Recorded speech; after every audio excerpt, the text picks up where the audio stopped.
A great director proves that just because a movie is slow doesn't make it boring.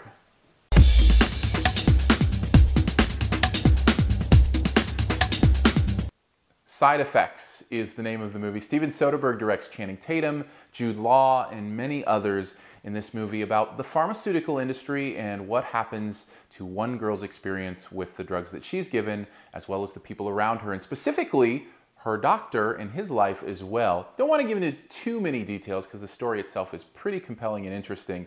We'll talk about that in a second. First though, Jude Law, man, I miss this guy. I guess he's still in stuff, but I just don't see him enough. I remember him in Soderbergh's Contagion last year, how good he was in that. He is really, really good in this as well. A performance I think is worth mentioning. It's not showy in any way, shape, or form. It's almost understated, but man, he delivers exactly what he's supposed to deliver in this movie. And so does everybody else. There's not much to be disappointed about in this film. I guess the one thing I could say is you might think it's slow. There might be times during this movie where it just feels like it's plodding along.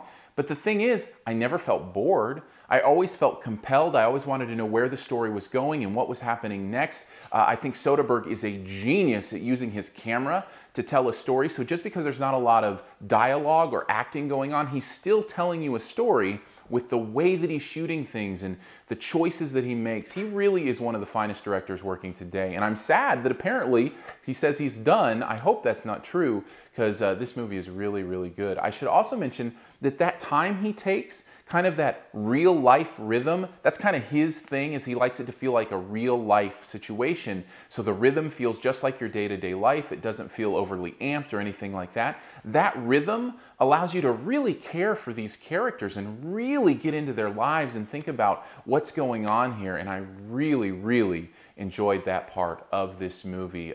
Like I said, not a lot bad to say here. It's done very, very well. There's some interesting twists and turns along the way. It tells a great story that I was always compelled by. Every time I needed that shot of adrenaline or that next story turn to happen, it happened exactly when I needed it to keep me involved. I was pleased with where it went, how it resolved. From A to B, Side Effects is probably the first great movie of the year and one that I would definitely recommend.